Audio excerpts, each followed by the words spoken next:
मुझे प्राइमरी में एक स्टोरी थी। प्राइमरी क्लास में जब मैं पढ़ रहा था और उस स्टोरी का नाम था रडून काय होनार, रोकर क्या होगा। एक किसान अपने खेत से बैल बंडी पे जा रहा था वापस, और वो जाते वक्त नाले में से उसको रास्ता पार करना पड़ता था, और जाते जाते उसकी बैल बंडी उस नाले में फंस जाती है। वो निकलती नहीं, कोशिश करने के बाद तो रोने लगता है। और उतने में ही सामने से एक हॉकी प्लेयर, जो कि हॉकी खेलने के बाद घायल हो गया था, अपनी साइकिल पे आ रहा था, और उसने देखा कि किसान रो रहा है। तो उसने पूछा, भाई क्या हो गया। उसने कहा कि भाई मेरी बैलगाड़ी इस कीचड़ में फंस गई है। तो उन्होंने एक वाक्य कहा, तो अरे भाई रोकर क्या होगा, चलो अपन दोनों कोशिश करते हैं और देखते हैं कि ये गाड़ी निकल सकती है क्या। और फिर ये जो हॉकी प्लेयर था वो पूरा घायल था, ठीक से चल नहीं पा रहा था। उसने उस किसान को कहा कि तुम बैल को हकालो, मैं इस फंसे हुए चक्के को निकालने की कोशिश करता हूँ। और किसान ऊपर बैठ गया, बैल को हकालने लगा, और इस हॉकी प्लेयर ने उस चक्के पर ताकत लगाई, बहुत ताकत लगाई, और ये फिर चक्का उस कीचड़ में से निकल गया। और फिर ये किसान भी अपने इस बैलगाड़ी को बाहर निकाल पाया। ओ, बड़ा सुंदर सी कहानी है कि कैसे प्रयत्नों में सफलता होती है, प्रयत्न करने से कैसे सफलता होती है। बहुत से बार इस किसान के समान हम भी रोते रहते हैं, मुश्किलें आ गई, रुकावटें आ गई, बैठ जाते हैं, काम करना छोड़ देते हैं, और ऐसे समय में प्रयत्नों करने के बजाय हम शांत बैठ जाते हैं। लेकिन प्रयत्न करने में सफलता है, प्रयत्न करने में सफलता है। इन दिनों में जहाँ भी जाओ लोग इस विषय पर चर्चा करते हैं। कोरोना के कारण हमारा बिजनेस बंद हो गया, हमें बाहर नहीं जाने मिल रहा, हमें काम नहीं मिल रहा, हमको ये हो रहा वो हो रहा, सारी प्रकार के रोना हम लोगों के द्वारा सुनते आ रहे हैं। ओ मेरे प्रियो, आज ये वाक्य जो इस हॉकी प्लेयर ने किसान को कहा था, रडून काय होना, रोकर क्या होगा। ओ मेरे प्रियो, आज क्यों ना हम लोग भी चैलेंज ले, और रोने से कुछ फ़ायदा होने वाला नहीं है, लेकिन प्रयत्न करें इन सारी परेशानियों पर जय पाने का। पवित्र शास्त्र में बड़े सुंदर से ऐसे असफल हुए लोगों के उदाहरण हैं, जो कुछ काम कर रहे थे, असफल हो गए, बैठ गए, लेकिन फिर प्रयत्न करने से कैसे परमेश्वर ने उनको सफलता दी। वो कितने बार हैं कि परमेश्वर के बड़े बड़े दास ऐसे परिस्थितियों में हताश होकर बैठ गए, लेकिन परमेश्वर उनके पास में आते हैं, कहते हैं कि ऐसा बैठने से क्या होगा, तुमको प्रयत्न करना पड़ेगा। आइए कुछ पवित्र शास्त्र में से ऐसी कुछ घटनाएं, ऐसी कुछ बातें आज हम लेकर इस दोबारा न जो काम आपने पिछले 2020 में कर रहे थे, असफलताओं के कारण से निराश होकर छोड़ दिए थे, अभी उसकी ओर ध्यान भी नहीं लगा रहे थे, परमेश्वर चाहता है कि 2021 में आप उन कामों को शुरू करें और सफलता की ओर बढ़ते रहें। पवित्र शास्त्र में हम लोग को देखने को मिलता है, पुराने नियम में यहोशू की किताब उसका 7वां और 8वां अध्याय में, यहाँ हम लोग देखते हैं कि यहोशू यरीहो नगर पर जय पाता है। एक ऐसा सामर्थशाली नगर जिसकी सुरक्षितता की दीवार 40 फीट ऐसी चौड़ी थी, लेकिन ऐसे सुरक्षित नगर को जब यहोशू सिर्फ 8 दिन फेरे लगा, 7 दिन फेरे लगाकर और सिर्फ तुरही की आवाज़ कर कर इन दीवालों को तोड़ कर उस यरीहो नगर में जय पाता है, विजयी हो जाता है। परमेश्वर उनको विजयी बनाता है। आगे बढ़ता है तो आगे एक आय नाम का नगर आता है, छोटा सा नगर है, ज़्यादा लोग नहीं हैं, और सारे सैनिक जासूस लोग जाते हैं और कहते हैं कि हमने वहाँ के नगर का सारा जानकारी हासिल की है, और ऐसा लगता है कि इतनी बड़ी सेना ले जाने की कोई ज़रूरत नहीं है, 2-3 हज़ार सेनाओं के द्वारा हम इस आय नगर पर जय पा सकेंगे। और जब ये 2-3 हज़ार सेनाओं को लेकर इस्राएली लोग आगे जाते हैं तो आय नगर के लोग उन पर हमला करते हैं और वो हार खाकर वापस आते हैं। 36 सैनिक इसराइल के मारे जाते हैं और वो डर के पीछे लौट कर आते हैं। जब यहोशू को ये खबर मिलती है तो वो औंधा पड़ा परमेश्वर के सामने रोते रहता है कि परमेश्वर तूने ऐसे हार हमको क्यों खाने दी। सारे लोग अभी हमको बोलेंगे कि इनका साथ परमेश्वर ने छोड़ दिया है, सारे लोग हम पर हमला करेंगे। परमेश्वर क्यों हमको हार खाने दी, क्यों तूने यरदन के पार हमें ले आया, हमें वहीं रहने देता, हमें वहीं मरने देता हो। लेकिन परमेश्वर बड़े स्पष्ट वाणी से यहोशू को कहता है, यहोशू उठ, क्यों तू औंधा पड़ा हुआ है, उठ, फिर से आय नगर पर चढ़ाई कर। और हम लोग देखते हैं कि दोबारा जब वो चढ़ाई करने के लिए जाता है तो परमेश्वर उसको एक दो बातों से सावधान करता है। कहता है कि देख, मैंने यरीहो नगर के विषय में कहा था कि तुम लोग जब इस पर चढ़ाई करोगे, इस पर जय पाओगे, तो इस नगर की सारी वस्तुएं परमेश्वर को समर्पित करना, एक भी वस्तु उसमें से नहीं उठाना। लेकिन आकान नाम का व्यक्ति वो उसमें से कुछ सोने और चांदी के ईंटें उठाता है, एक अच्छा झबला भी देखता है सुंदर सा, और उसको ले जाकर अपने टेंट में ज़मीन में गाड़ कर रखता है। वो हम लोग देखते हैं कि परमेश्वर यहोशू को कहता है कि मैंने कहा था कि सारी बातें परमेश्वर को समर्पित होनी चाहिए, लेकिन तेरे इस व्यक्ति ने समर्पित वस्तु में से अपने लिए कुछ रख लिया है और जिसके कारण से यह हार तुझे खानी पड़ी। तब हम लोग देखते हैं कि उन लोग सारे आकान और उसके परिवार का संहार करते हैं और फिर दोबारा लड़ाई पर जाते हैं। और जब जाते वक्त हम लोग देखते हैं यहोशू बड़ी सुंदर सी बात करता है, परमेश्वर से पूछता है कि परमेश्वर इस बार मैं कैसे चढ़ाई करूं। और थोड़ी देर पहले क्योंकि यरीहो पे जय पाई थी तो सोचा था अभी मुझे परमेश्वर को पूछने की ज़रूरत नहीं है, आय नगर पर ऐसे ही चढ़ाई कर ली थी। लेकिन यहाँ दूसरा सुधारना वो करता है। पहली तो ये कि परमेश्वर को समर्पित वस्तुओं को अपने में से दूर करता है, पाप को दूर करता है। और दूसरी ये कि अब और कॉन्फिडेंस नहीं, लेकिन परमेश्वर तू जैसा बताएगा वैसे ही मैं करूँगा।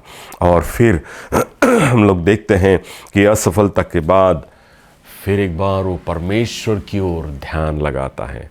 असफलताओं में वो निराश होकर तो पड़ा हो गया था, लेकिन परमेश्वर की वाणी सुनकर फिर परमेश्वर की ओर देखता है। मेरे प्रियो, क्या आज यहोशू के समान परमेश्वर भी आपको ये कह रहा है क्या 2021 में तुमको सारी ओर तुमको सफलता चाहिए और आशीष चाहिए, परमेश्वर की अनुग्रह चाहिए, परमेश्वर की दया चाहिए और उत्तम ऐसा जीवन चाहिए।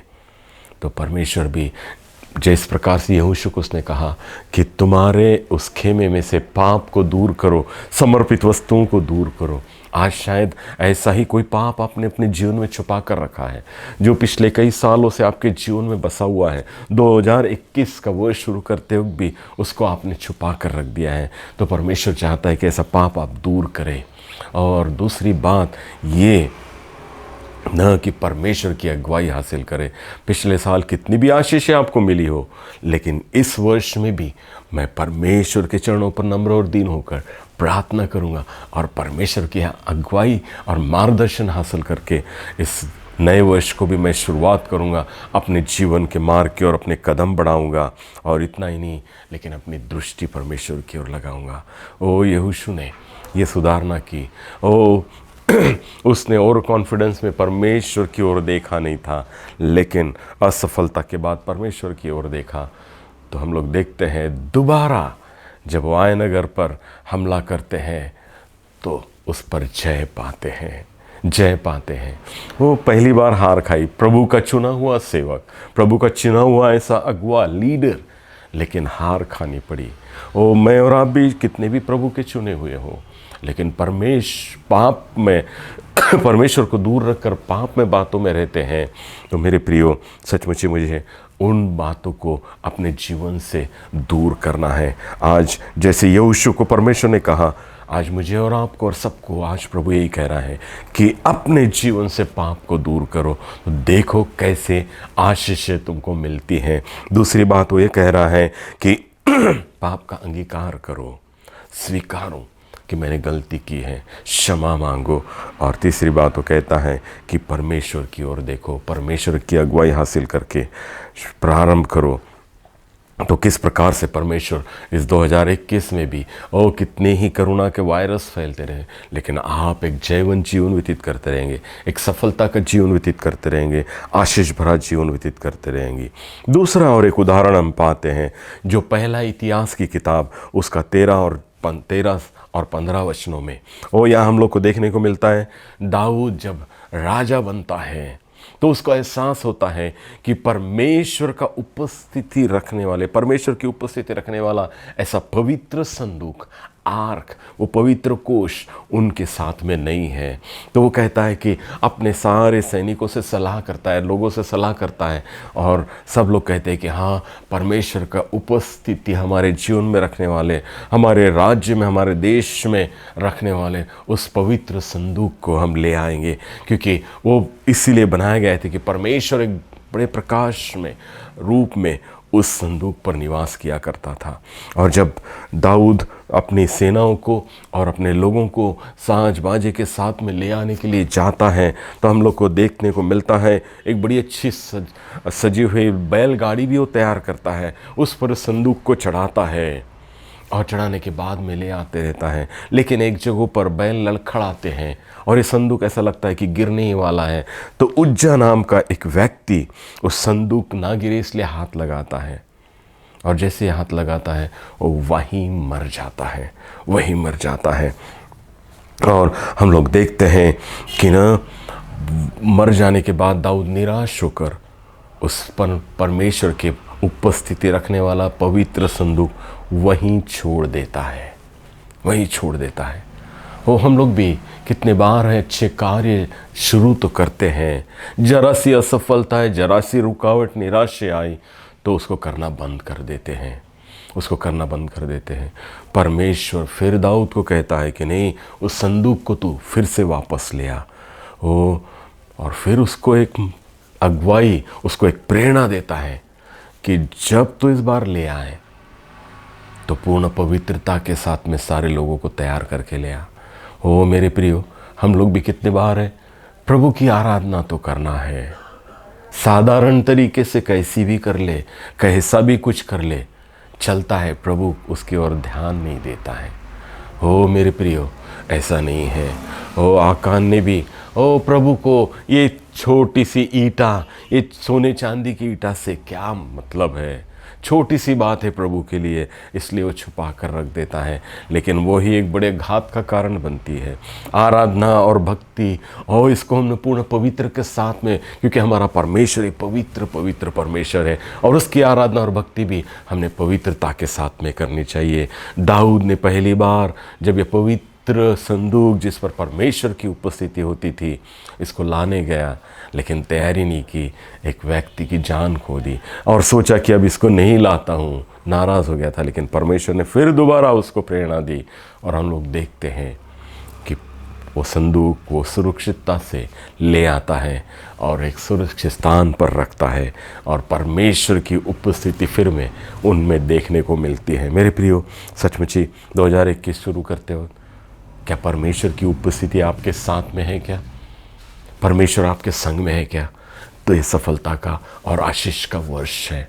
अगर नहीं है तो क्यों ना आज दाऊद के समान प्रार्थना करे, परमेश्वर तू मेरे जीवन में आ, बगैर तेरे मैं आगे नहीं बढ़ सकता, बगैर तेरा मेरा जीवन सफलता का जीवन नहीं हो सकता है, तू मेरे जीवन में आ। दाऊद लाने तो गया था, निराश हुआ तो परमेश्वर की उपस्थिति को लाने से नकार रहा था, वो छोड़ रहा था उस प्रयत्न को, लेकिन परमेश्वर उसको फिर से प्रेरणा देता है और वो वापस ले आता है। और परमेश्वर, हम लोग देखते हैं कि फिर से एक बार उसको आशीष देता है। कितने बार अगर हम अपने जीवनों में निरीक्षण करके, परीक्षण करके देखें, तो जरा सी रुकावट आने, परेशानी आने पर हम भी दाऊद के समान कार्य करते हैं, अच्छे कार्य करना छोड़ देते हैं, अच्छे काम करना छोड़ देते हैं। मेरे प्रियो, सचमुच ही आज परमेश्वर मुझे और आपको कह रहा है कि नहीं, फिर से प्रयत्न करो, प्रयत्नों में सफलता है। दूसरा राजा उसके 5वें अध्याय में भी एक बड़ी सुंदर सी नामान कोढ़ी की कहानी हम लोग को सुनने को मिलती है। एक बड़ा चमत्कार उसके जीवन में होता है। हम लोग देखते हैं एलिया उसके पास में जो वो जाता है, वो एक बड़े राज्य का सैनिक अधिकारी था, उसको कोढ़ हो गया था और उसको पता चलता है कि भाई इस्राएल में एक ऐसा प्रभु का दास है जो इस सारी बीमारियों से चंगा देता है।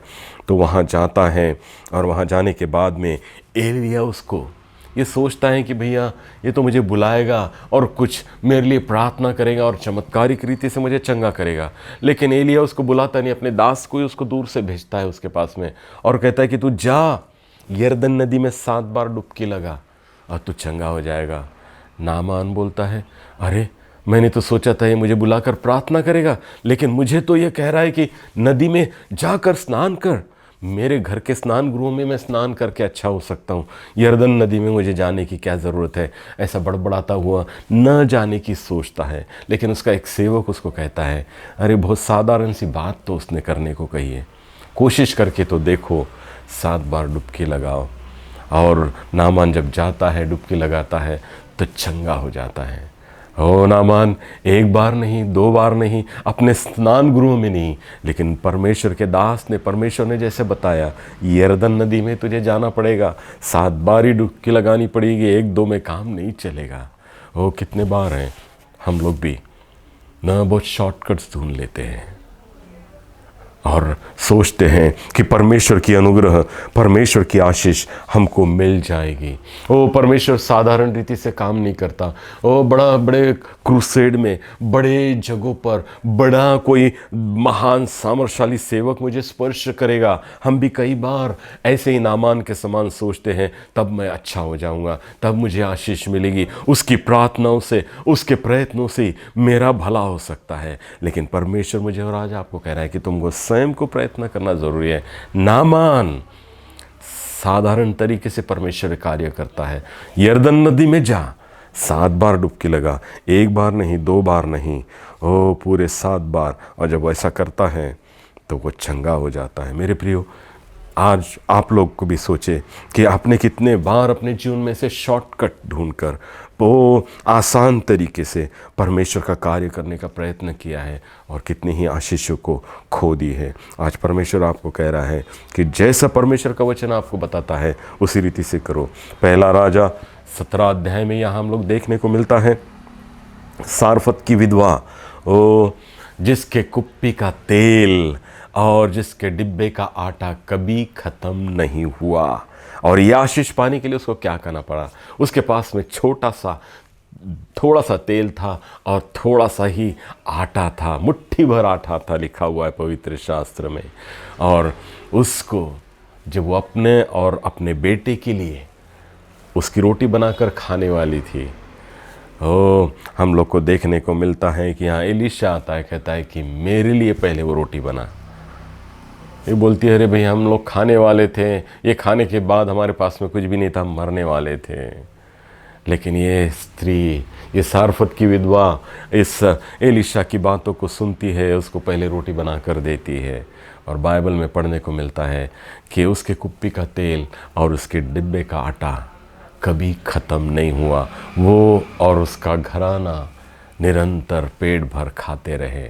ओ मेरे प्रियो, सचमुच ही आशीष पाने के लिए उसको कुछ करना पड़ा, ऐसे ही नहीं मिली। उसके पास जो थोड़ा सा था उसको देना पड़ा प्रभु के दास को, और तब ऐसी अद्भुत आशीषें उसको मिली है। मेरे प्रियो, दोबारा प्रयत्न करने में परमेश्वर हमें सफलता देता है। निराश होकर, हताश होकर, हार कर बैठ जाने में नहीं, लेकिन प्रयत्नों में हम लोग देखते हैं दाखरस, पानी का दाखरस बनाया। योना रचित सुसमाचार 2 अध्याय 7वें वचन में हम लोग को देखते हैं कि न शादी में तैयार किया हुआ पहला दाखरस ख़त्म हो गया है।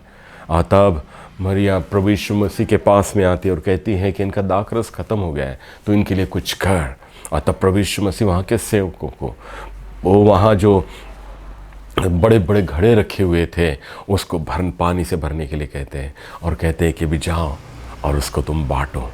ओ सब लोगों ने जब उसको चखा तो कहने लगे कि अरे ये तो पहले से भी अच्छा दाखरस है। लेकिन ये बनने के लिए वहाँ के लोगों को पानी से उन मटकों को भरना पड़ा। ओ मेरे प्रियो, सिंपल सा काम था, लेकिन परमेश्वर का ऐसा अद्भुत चमत्कार होता है कि पहले से भी अच्छा दाखरस पीने को मिलता है। पहले से, पिछले साल से भी अच्छा जीवन 2021 में आपको मिल सकता है, अगर आप प्रयत्न कर रहे हैं, प्रभु के हाथों में, प्रभु के पास में अपना जीवन ले आ रहे हैं, तो प्रभु ये कार्य करता है। पुराने वर्ष से भी अच्छी आशीषें परमेश्वर आपको देने के लिए तैयार है मेरे प्रियो। और एक आखिरी का उदाहरण देकर हम लोग समाप्त करेंगे। यिर्मयाह की किताब, उसका 18 अध्याय है, 1 से लेकर 6 वचनों में यहाँ हम लोग को देखने को मिलता है कि परमेश्वर यिर्मयाह को कहता है कि जा, उस कुम्हार के यहाँ जा और वहाँ मुझे तुझे एक संदेश देना है। वो जाता है और देखता है कि कुम्हार एक चाक पर मिट्टी लेकर, नीरी मिट्टी लेकर उसका एक बर्तन, मिट्टी का बर्तन बना रहा था, और बनाते बनाते वो टूट जाता है। वो टूट जाता है तो फिर ये कुम्हार उस मिट्टी को इकट्ठा करके दूसरे प्रकार का वो बर्तन बनाता है, दूसरे प्रकार का बर्तन बनाता है।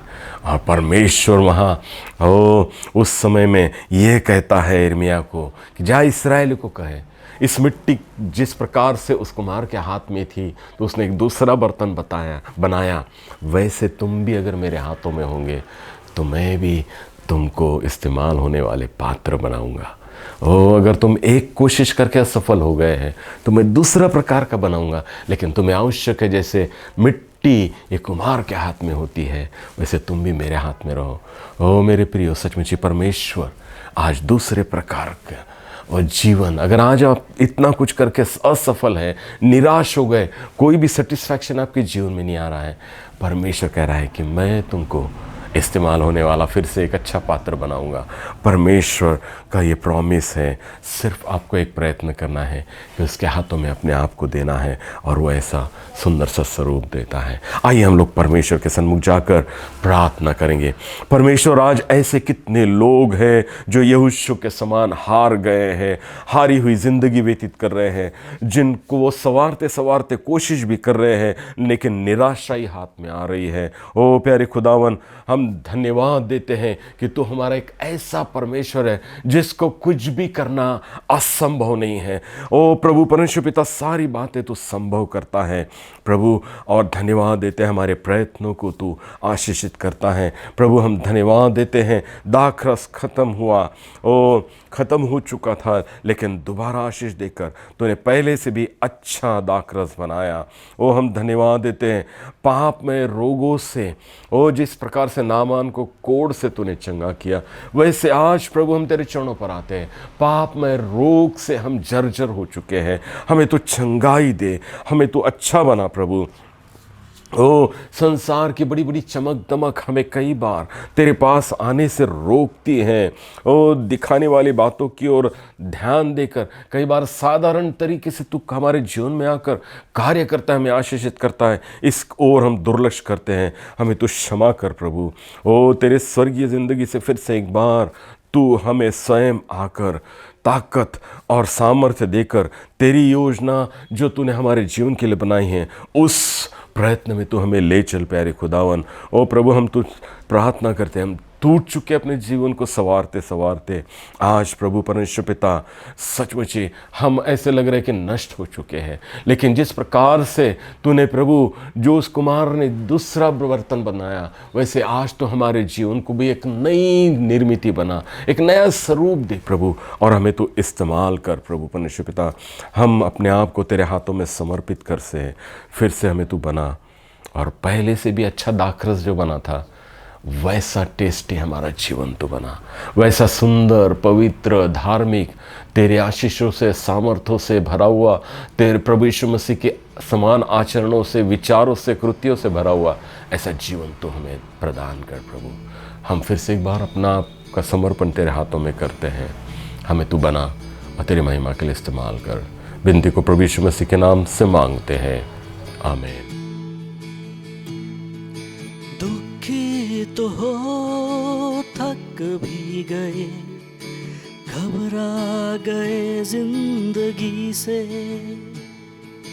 दुखी तो हो थक भी गए, घबरा गए जिंदगी से, पास आओ, मैं तुम्हें एक नया मन देता हूँ। पास आओ, मैं तुम्हें एक नया मन देता हूँ। धीमी, एक धीमी आवाज़ आ रही है सूली से, सूली से।